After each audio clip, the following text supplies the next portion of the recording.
আমরা শুরু করি। আমাদের আজকের আলোচনা করব আমরা দ্বিতীয় পেপারের তৃতীয় চ্যাপ্টার। আমাদের এই চ্যাপ্টারের শিরোনাম হচ্ছে রাজনৈতিক ব্যক্তিত্ব এবং বাংলাদেশের স্বাধীনতা লাভ, অর্থাৎ একদম সেই ব্রিটিশ পিরিয়ড থেকে শুরু করে বাংলাদেশ স্বাধীন পর্যন্ত যেসব রাজনৈতিক ব্যক্তিত্ব আমাদের উপমহাদেশে উল্লেখযোগ্য রাজনৈতিক অবদান রেখেছে, আমাদের এই তৃতীয় চ্যাপ্টারের মধ্যে তাদের কয়েকজন উল্লেখযোগ্য ব্যক্তিত্ব সম্পর্কে আলোচনা আছে। তো আমি যখন মনে আছে, আমি যখন অনার্সের ছাত্র ছিলাম, তখন আমাদের একটা, তোমাদের ক্লাসের মধ্যে আমি বলেছি, তখন আমাদের একটা পেপার ছিল যে politics and political personalities of the subcontinent, অর্থাৎ এই উপমহাদেশের রাজনীতি এবং রাজনৈতিক ব্যক্তিত্ব। তো তোমাদের এই সেকেন্ড পেপারের তৃতীয় চ্যাপ্টারের মধ্যে যেসব রাজনৈতিক ব্যক্তিত্ব বা পলিটিক্যাল পার্সোনালিটিস সম্পর্কে আলোচনা আছে, এই পেপারগুলো এর সঙ্গে আরো কিছু ছিল, তোমাদের এখানে সবগুলো নাই। আমরা তোমাদের এখানে হয়তো 8-9 জন রাজনৈতিক ব্যক্তিত্ব সম্পর্কে আলোচনা আছে, আমরা আরো বেশি করেছি, 10-15 জন সম্পর্কে করেছি। আমার মনে পড়ে যে আমরা অনার্সে ওই পেপারটা পড়েছিলাম। তো যাই হোক, এই চ্যাপ্টারের থেকে আজকে আমি দুইজন রাজনৈতিক ব্যক্তিত্ব সম্পর্কে আলোচনা করার চেষ্টা করব। তো আমরা এদের একজন হচ্ছে তীতুমীর, আরেকজন হচ্ছে নওয়াব আব্দুল লতিফ। তো আমরা শুরু করি পরিণতি সুশাসন দ্বিতীয় পত্র তৃতীয় অধ্যায়। পাঠ্য বিষয় হচ্ছে রাজনৈতিক ব্যক্তিত্ব। প্রথমে আমরা আসবো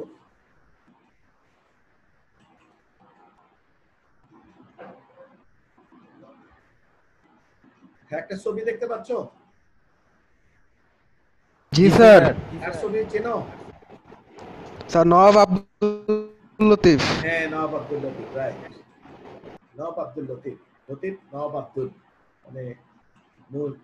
মানে মূল নামটা প্রথমে নওয়াব আব্দুল লতিফ। দেখো, আমরা আমাদের বইতে তো আছেই। তো আমরা দেখি, আমি আসলে ওই বিভিন্ন তথ্য উপাত্ত থেকে আমার এখানে কিছু ইনফরমেশন আছে নেটের। আমাদের বইয়ের সাথে তো অবশ্যই মিল থাকবে। তো কিছু কিছু জিনিস আমরা দেখি, অল্প বিস্তার এখানে আলোচনা আছে যে নওয়াব আব্দুল লতিফ মুসলিম জাগরণের অগ্রদূত, সমাজসেবক। 1828 সালে ফরিদপুর জেলার রাজাপুর গ্রামে জন্মগ্রহণ করেন। ফরিদপুরে তার পিতার নাম ফকির মাহবুব, কলকাতা সদর দেওয়ানি আদালতের আইনজীবী ছিলেন, অ্যাডভোকেট ছিলেন। আব্দুল লতিফ মাদ্রাসা থেকে আরবি, ফার্সি, ইংরেজি ভাষায় সর্বোচ্চ ডিগ্রি লাভ করেন। 46 সালে ঢাকা কলেজিয়েট স্কুল চিহ্ন তো, পুরনো ঢাকায় কর্মজীবন শুরু করেন, মানে স্কুলের শিক্ষক হিসেবে। 48 সালে তিনি কলকাতা আলিয়া মাদ্রাসায় আরবি ও ইংরেজি বিষয়ের শিক্ষক হিসেবে যোগদান করেন।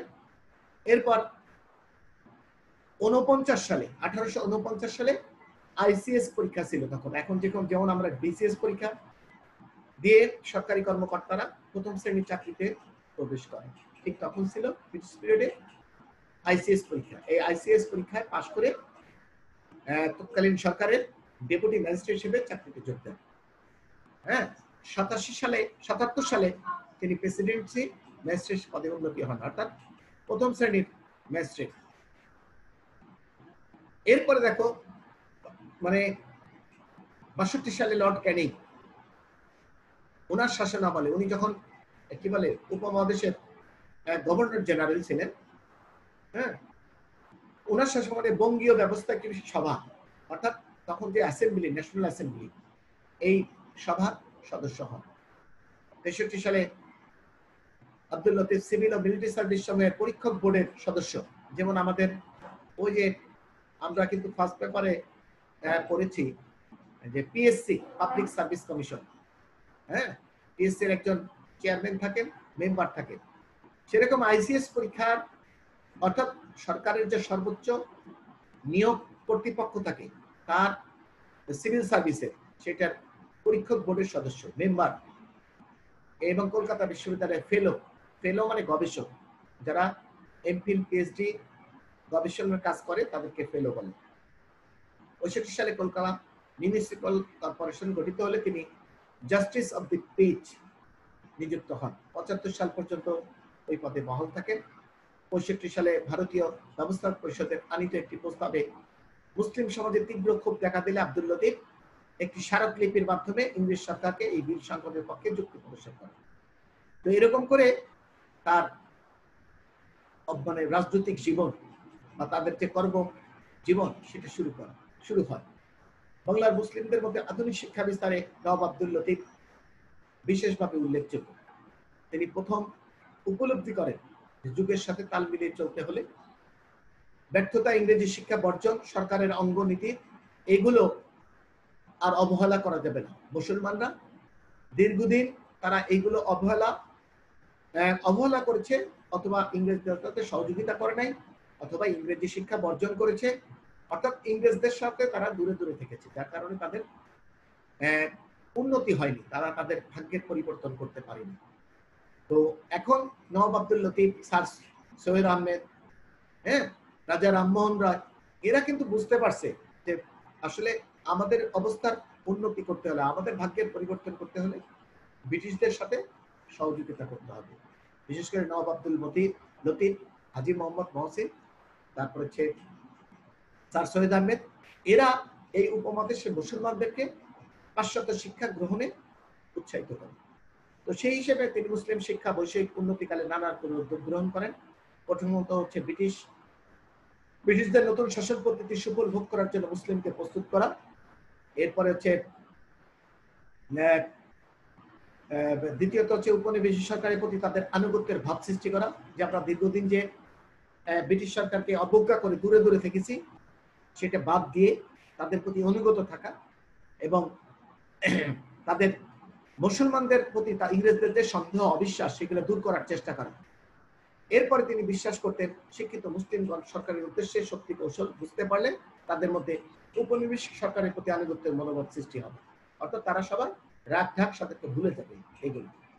এরপর দেখো 1953 সালে কলকাতা আলিয়া মাদ্রাসা, এটার বিভিন্ন সমস্যা ছিল, বহুমুখী সমস্যা ছিল। এই সমস্যাগুলি তদন্তের জন্য সরকার হেলিডের সভাপতি উচ্চ ক্ষমতা সম্পর্কে একটা তদন্ত কমিটি গঠন করে।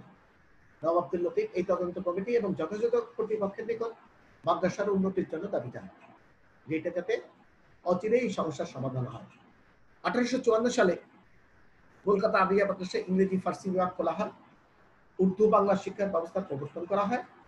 তো আব্দুল লতিফ বরাবরই সরকারের নিকট মুসলমানদের ভাগ্যের পরিবর্তনের জন্য উচ্চ শিক্ষার যাবতীয় যে ব্যবস্থা, এই ব্যবস্থার দাবি জানিয়ে আসছিলেন। 54 সালে হিন্দু কলেজ একসময় কলকাতার ছিল হিন্দু কলেজ, যেটা একমাত্র হিন্দু ছাত্রছাত্রীরাই ওখানে পড়াশোনা করতে পারে। এই নওয়াব আব্দুল লতিফের প্রচেষ্টায় সেই হিন্দু কলেজের নাম পরিবর্তন করে এটাকে করা হয় প্রেসিডেন্সি কলেজ। আর তখন এই প্রেসিডেন্সি কলেজ হিন্দু মুসলমান সবার জন্য উন্মুক্ত করে দেওয়া হয়। এরপর দেখো মুসলমানদের ভাগ্যের পরিবর্তন করার জন্য, মুসলমানদের যাতে শিক্ষা বিস্তার, তারপর সামাজিক বিভিন্ন কর্মকাণ্ডে মুসলমানরা যেন আগ্রহ উদ্দীপনার সাথে কাজকর্ম করতে পারে, এর জন্য তিনি মুসলমানদের নিয়ে একটা ক্লাবের মতো সমিতি বা একটা সংগঠন তৈরির কথা চিন্তা করেন। এবং উনি 1863 সালে কি করছে, 1863 সালে একটা সংগঠনও তৈরি করছেন, যেটার নাম মুসলিম সাহিত্য সমিতি বা মুসলিম সাহিত্য সমাজও বলে, অনেকে ইংরেজিতে বলে Mohammedan Literary society of Calcutta. এটা কি ছিল? মোহামেডান লিটারারি সোসাইটি, অর্থাৎ মুসলিম সাহিত্য সমাজ। যে মুসলমানদের এই সমিতি মুসলমানদের ভাগ্যের উন্নয়নের জন্য কাজ করবে, মুসলমানকে শিক্ষা দীক্ষায় উৎসাহ উদ্দীপনা প্রদান করা বা তাদেরকে বিভিন্ন সুযোগ সুবিধা তৈরি করে দেওয়া ইত্যাদি। এর মাধ্যমে সভা, বক্তৃতা, আলোচনা সবার আয়োজন করা হয়। পাশ্চাত্য শিক্ষার প্রতি আকৃষ্ট করে তোলার হতে থাকে। আব্দুল লতিফের কর্মদক্ষতা, শিক্ষা ও সামাজিক ক্ষেত্রে যে বিশেষ অবদান, অর্থাৎ মুসলমানদের ভাগ্য উন্নয়নের জন্য, মুসলমানদের শিক্ষা দীক্ষার অবস্থার উন্নতির জন্য তার যে অবদান, এটার জন্য ব্রিটিশ সরকার তাকে উপাধি ঘোষণা করে। ব্রিটিশ সরকার তাকে বিভিন্ন সময় বিভিন্ন উপাধি, পদক এগুলো প্রদান করে। 1967 সালে সরকার তার তার কাছ থেকে এনসাইক্লোপিডিয়া ব্রিটানিকা স্বর্ণপদক লাভ করেন। অর্থাৎ ব্রিটিশ সরকার তাকে এই উপাধি ভূষিত করে। উনি তাদের ব্রিটিশ সরকারের কাছ থেকে এটা স্বর্ণপদক লাভ করতে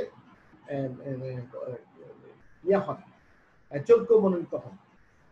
1887 সালে খান বাহাদুর, ব্রিটিশ সরকার তার অবদান স্বরূপ তাকে খান বাহাদুর, 1880 সালে নব, 1883 সালে সিআইই, আচ্ছা সিআইই অর্থাৎ এই যে আমাদের যেমন কি বলে কমার্শিয়াল ইম্পর্টেন্ট পার্সন থাকে না, এরকম সামাজিক অবদান যারা রাখতো তাদেরকে সিআইই উপাধি দেওয়া হতো। সিআই। তো 87 সালে উচ্চতর সম্মানের প্রতীক নওয়াব আব্দুল লতিফ খান বাহাদুর নওয়াব বাহাদুর খেতাবে ভূষিত হন। তিনি তুর্কি সরকারের কাছ থেকে অর্ডার অফ দি মাজেদি অফ থার্ড ক্লাস উপাধি লাভ করেন। এটাও একটা তুর্কি সরকার, তুরস্কের একটা উপাধি। নওয়াব আব্দুল লতিফ মুসলিম জাগরণের অগ্রদূত। 1893 সালে 10 জুলাই কলকাতায় তিনি মৃত্যুবরণ করেন। এই হলো নওয়াব আব্দুল লতিফ। এরপর আমরা দেখব বইটা আরো কিছু আছে যেগুলো এর সাথে সংযোজন করে দিব। এবার আমরা আরেকজন রাজনৈতিক ব্যক্তিত্ব সম্পর্কে আলোচনা করব।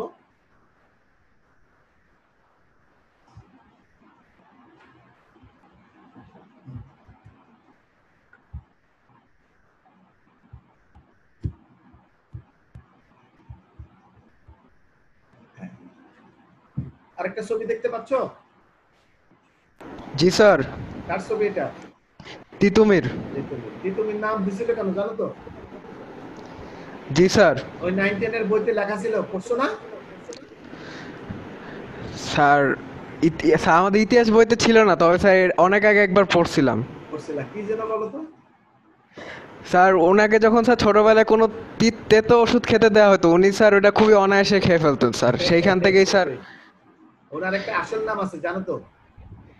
মীর নিসার আলী ওরফে তিতুমির। সৈয়দ মীর নিসার আলী। এখানে সাইদ আছে এক এক বইতে। সৈয়দ মীর নিসার আলী। হ্যাঁ, সৈয়দ মীর নিসার আলী, রাইট। আচ্ছা, তিতুমির বাংলার প্রজাকুলের উপর স্থানীয় জমিদার, ইউরোপীয় নীলকর অত্যাচার প্রতিরোধ, ব্রিটিশ শাসন থেকে বাংলাকে মুক্ত করার লক্ষ্যে পরিচালিত আন্দোলনের নেতা। প্রাথমিক পর্যায়ে তার আন্দোলনের লক্ষ্য ছিল সামাজিক এবং ধর্মীয় সংস্কার। মুসলিম সমাজে শিরক, বিদআত, অর্থাৎ আমাদের মুসলমান সমাজে যেগুলোকে আমরা কি বলবো, মানে যেগুলোকে আমরা বিদআত, শিরক হিসেবে তুলনা করি, অর্থাৎ যে কাজ মুসলমানদের জন্য নিষিদ্ধ, যেটা করা যাবে না, এবং মুসলমানদের দৈনন্দিন জীবনে ইসলামের অনুশোচনা অনুসরণে উদ্বুদ্ধ করাই ছিল তার আন্দোলনের প্রাথমিক লক্ষ্য। অর্থাৎ আমরা যে কিন্তু কথা বলে হাজী শরিয়াতুল্লাহর কথা জানি, শরিয়াতুল্লাহর আন্দোলনের নাম হচ্ছে ফরাইজি আন্দোলন। শরিয়াতুল্লাহও কিন্তু ফরাইজি আন্দোলনের নাম হয়েছিল ইসলামের ফরজ থেকে। ইসলামের যে 5টা ফরজ তা অবশ্যই করণীয়, সেগুলো পালন করার উপর হাজী শরিয়াতুল্লাহ গুরুত্ব দিয়েছিলেন, এবং এইটার উপরেই তার আন্দোলন ডিপেন্ড করেছে, যার কারণে তার আন্দোলনের নাম ফরাজি আন্দোলন।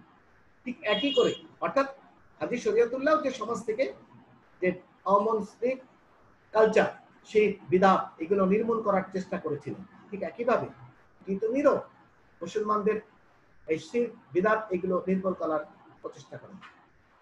পশ্চিমবঙ্গের 24 পরগনা জেলার বসিরহাট মহকুমার চাঁদপুর, বর্তমানে হায়দ্রাবাদ, চাঁদপুর গ্রামে 1988 সালে, বাংলা হচ্ছে 1882 তার জন্ম। তার পিতার নাম সৈয়দ মীর হাসান আলী আর মাতা আবিদা রোকায়া খাতুন। তিতুমিরের পরিবার নিজে হযরত আলী রাদিয়াল্লাহু আনহুর বংশধর বলে দাবি করত। যে আমাদের যে ইসলামের যে আমরা খলিফা যাদেরকে বলি, যে অনেকে বলেন যে উনি ওই ওনাদেরই বংশধর, মানে বংশ পরম্পরায় আসছে না। তার এক পুরুষ পূর্বে সৈয়দ শাহাদাত আল ইসলাম প্রচারের উদ্দেশ্যে আরব থেকে বাংলায় আসছিলেন, এসে এই উপমহাদেশে সেটেল হয়ে যান। শাহাদাত আলীর পুত্র সৈয়দ আব্দুল্লাহ দিল্লির সুলতান কর্তৃক জাফরপুরের প্রধান কাজী নিযুক্ত হন, তাকে মীর ইনসাফ খেতাবে ভূষিত করা হয়। এরপরে শাহাদাত আলীর বংশধররা মীর এবং সাইদ উভয় পদই ব্যবহার করতেন। আচ্ছা, গ্রামের মক্তবে প্রাথমিক শিক্ষা সমাপ্ত করে তিতুমির সানিয়া মাদ্রাসায় পড়াশোনা করেন। আমরা একটা জিনিস লক্ষ্য করলে দেখব যে তৎকালীন ভারত উপমহাদেশে যে বিভিন্ন এই যে বলো তিতুমির বলো, হাজী শরীয়তুল্লাহ আব্দুল লতিফ, অথবা এই যে ধরনের যারা মুসলিম নেতা ছিলেন, তাদের ম্যাক্সিমাম প্রায়শই দেখা যায় তো ম্যাক্সিমামই তারা ছোটবেলায় মাদ্রাসা মক্তব হিসেবে পড়াশোনা করছে, এবং তারা ওই বাংলা পাশাপাশি আরবি, ফার্সি, হ্যাঁ, উর্দু এগুলো খুব পারদর্শী ছিল। অর্থাৎ ধর্মীয় শিক্ষাটা তারা খুব গুরুত্ব সহকারে করতেন, এবং তারা এই মক্তব মাদ্রাসায় পড়ার পরে বড় বড় শিক্ষা প্রতিষ্ঠানে পড়ে এবং ভারতে বড় বড় মাদ্রাসায় পড়ে একসময় তারা সৌদি আরবে যে ওখানে যায় বিভিন্ন মতাদর্শে তারা দীক্ষা গ্রহণ করতেন। হ্যাঁ, যে তিতুমির বলো, হাজী শরিয়াতুল্লাহ বলো, এরা ওরকমই। যাই হোক, তিনি ইসলামী ধর্মশাস্ত্র, আইনশাস্ত্র, দর্শন এগুলো পণ্ডিত ছিলেন এইসব বিষয়।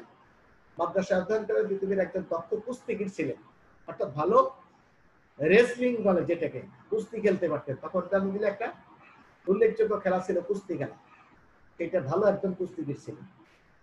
হ্যাঁ, এই 1822 সালে হজরত পালনের জন্য মক্কা শরীফে যান এবং সেখানে বিখ্যাত ইসলামী ধর্ম সংস্কারক এবং বিপ্লবী নেতা সাইদ আহমেদ বেরেলভি এনার সান্নিধ্যে আসেন, ওনার শিষ্যত্ব গ্রহণ করেন।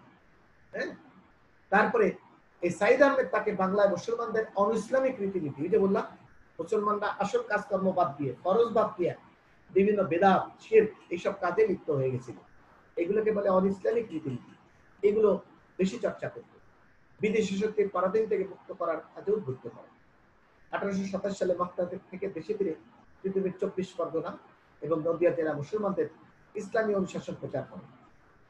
তো তিনি মুসলমানদের শিরক, বিদআত, অনুসরণ থেকে বিরত থেকে ইসলামের অনুশাসন মোতাবেক জীবনযাত্রা পরিচালনা উদ্বুদ্ধ করেন। বিশেষ করে তাঁতি কৃষকদের মধ্যে তিনি ব্যাপক প্রচার কার্য চালান, যারা ছিল শ্রমজীবী মানুষ, খেটে খাওয়া মানুষ।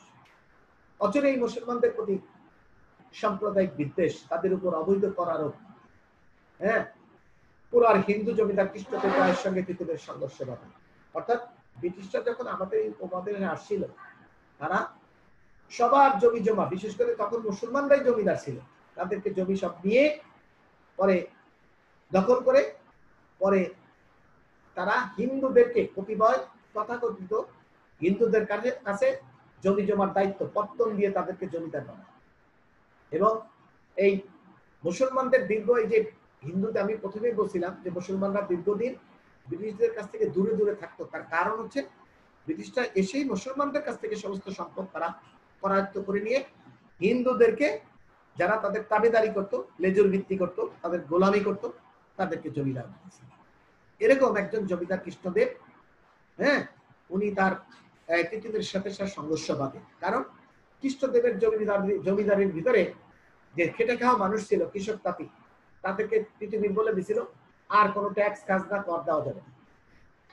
এই কৃষক কুলের উপর জমিদারদের অত্যাচার প্রতিরোধ করতে গিয়ে অপরাপর জমিদারের সঙ্গে তিতুমিরের সংঘর্ষ হয়। অর্থাৎ তিতুমির যে সাধারণ খেটে খাওয়া মানুষ, কৃষক, শ্রমিক, তাঁতি, এদেরকে বলছে যে তোমরা আর জমিদারদের কোনো খাজনা দিবা না। আর জমিদাররা ছিল যে ব্রিটিশদের বানানো হিন্দু জমিদার। হ্যাঁ, এই অত্যাচারী জমিদার যা ছিলেন গোবরডাঙ্গার কালীপ্রসন্ন মুখোপাধ্যায়, তারাগুনিয়ার রাজনারায়ণ, নাগপুরের গৌরীপ্রসাদ চৌধুরী, এরা সবাই, তারপরে গোবরা গোবিন্দপুরের দেবনাথ রায়, এরা সবাই তিতুমিরের সাথে তাদের সংঘর্ষ শুরু হয়ে যায়। এই প্রতিকূল অবস্থার মোকাবেলা কৃষকদের নিরাপত্তা দানের জন্য তিতুমির একটা মুজাহিদ বাহিনী গঠন করেন। আমরা জানি তিতুমির বাঁশের কেল্লা বইতে আমাদের আছে, এগুলো লাঠিয়াল বাহিনী গঠন করেছিলেন। হ্যাঁ, এদের অস্ত্রই ছিল লাঠি, বিশাল একটা বাহিনী, তাদের লাঠি আর দেশীয় অস্ত্র চালনায় প্রশিক্ষণ দান করে। উনি একটা বাঁশের কেল্লা তৈরি করছিলেন, যেখানে সৈন্যদের থাকা খাওয়ার ব্যবস্থা করা হয়েছিল। তার অনুসারীও ভাগ্নে গোলাম মাসুমকে বাহিনীর অধিনায়ক করা হয়। গোলাম মাসুম ছিলেন তার প্রধান সেনাপতি, তার যে লাঠিয়াল বাহিনী, এটার প্রধান সেনাপতি ছিলেন মাসুম। তিতুমিরের শক্তি বৃদ্ধিতে শঙ্কিত হয়ে জমিদারগণ তার বিরুদ্ধে সম্মিলিত প্রতিরোধ চেষ্টা করেন। অর্থাৎ তিতুমির তার বিশাল বাহিনী গঠন করে এক এক জমিদারকে শায়েস্তা করার জন্য এক এক জমিদারের বিরুদ্ধে অবতীর্ণ হন। তখন জমিদাররা দেখছে এই তিতুমিরের বাহিনীর সাথে তারা আর কি পেরে উঠবে না, তখন তারা সব জমিদাররা মিলে তার প্রতিরোধ করার চেষ্টা করে, কিন্তু পারে নাই যদিও। তার বিরুদ্ধে যুদ্ধে ইংরেজদের সম্পৃক্ত করার চেষ্টা চালা। শেষ পর্যন্ত তারা ইংরেজদের এনে, আমরা জানি যে কি বলে বারাসাত বিদ্রোহ হয়েছে। 10 মিনিট কোথায় আছে, যাই আমরা একটু আগায় যাই। তো যাই হোক, ইংরেজদের সাথে সংঘর্ষ হয়, যে বারাসাতের কালেক্টর আলেকজান্ডার বসিরহাটের দারোগাকে নিয়ে তৃতীয়ের বিরুদ্ধে অভিযান করেন, শোচনীয়ভাবে পরাজয় বরণ করেন। এই সময় অস্ট্রেলিয়া কোম্পানির নিকট জমিদারদের অত্যাচারের বিরুদ্ধে অভিযোগ পেশ করে, কিন্তু তাদের কোনো লাভ হয়নি। 1831 সালে অক্টোবর মাসে নারিকেল বাড়িয়ে এক দুর্বৃত্ত বাসের কেল্লা নির্মাণ করা হয়, যেটা আমি বললাম, যেখানে সৈন্যদেরকে বিভিন্ন প্রশিক্ষণ দেওয়া হতো, তাদেরকে ট্রেন আপ করে যে আমাদের বিশাল যুদ্ধ বিবাদ সামনে আছে ইংরেজ বাহিনীর সঙ্গে, সুতরাং আমাদেরকে প্রস্তুত হতে হবে এরকম। তো সামরিক প্রস্তুতি সম্পন্ন করে তিনি নিজেকে বাদশাহ বলে ঘোষণা দেন, যে আমরা আর কোনো জমিদারিত্ব মানব না। তিনি তখন সবাই কৃষক তাঁতি নিজেকে খেটে খাওয়া মানুষ সবাই পৃথিবী, সবার নেতা হচ্ছে পৃথিবী। ব্রিটিশদের বিরুদ্ধে জিহাদে অবতীর্ণ হওয়ার জন্য জনগণের প্রতি আহ্বান জানান। অচিরেই তিনি 24 পরগনা, নদিয়া, ফরিদপুর জেলার কিছু অংশ আধিপত্য প্রতিষ্ঠা করেন। তিতুমির তাকি গোবরডাঙ্গার জমিদারের নিকট কর দাবি করলে এখন তিতুমির উল্টা তাদের কাছে কর দাবি করে। তারা ইংরেজদের শরণাপন্ন হয়। কলকাতা থেকে এক ইংরেজ বাহিনী তিতুমির বিরুদ্ধে প্রেরিত হয়, কিন্তু ইংরেজ এবং জমিদারদের সম্মিলিত বাহিনী এই তাদের নিকট শোচনীয়ভাবে পরাজিত হয়। অবশেষে Lord William Bentinck, governor general, উনি লেফটেন্যান্ট জেনারেল স্টুয়ার্টের নেতৃত্বে 100 জন অশ্বারোহী, মানে ঘোড়া চালাতে পারে, 300 জন পদাতিক, মানে যাদেরকে আমরা আর্টিলারি সৈন্য বলি, 2টা কামান গোলন্দাজ বাহিনী নিয়মিত বাহিনী তিতুমিরের বিরুদ্ধে প্রেরণ করা হয়। অর্থাৎ তিতুমিরের বিরুদ্ধে অত্যাধুনিক অস্ত্র শস্ত্র সহ গোলাবারুদ সহ বাহিনী প্রেরণ করে ব্রিটিশ সরকার। আর তিতুমিরের লাঠিয়াল বাহিনীর শুধুমাত্র দেশীয় অস্ত্র বা লাঠি তাদের সাথে অবশ্যই সম্ভব হয় না। 1831 সালে 14 নভেম্বর তো এই গোলা বর্ষণ করে, গোলার আঘাতে বাঁশের কেল্লা চূর্ণ বিচূর্ণ হয়ে যায়। তিতুমির পরাজিত হন, আর পরাজিত এবং অনেকেই তিতুমির সহ অনেকেই শহীদ হয়ে যান। আর যুদ্ধ শেষে যখন পরাস্ত হয়, তখন এই গোলাম মাসুম 350 জন, গোলাম মাসুম সহ 350 জন ইংরেজদের হাতে বন্দী হন। গোলাম মাসুমকে মৃত্যুদণ্ড দেওয়া হয়, আর 140 জনকে বিভিন্ন মেয়াদে, অর্থাৎ কারো 6 মাস, 1 বছর, 2 বছর, 5 বছর এরকম করে কারাগারে দণ্ডিত করা হয়। তো এই হয়ে গেল আমাদের। তো মোটামুটি ওভারঅল একটা আলোচনা।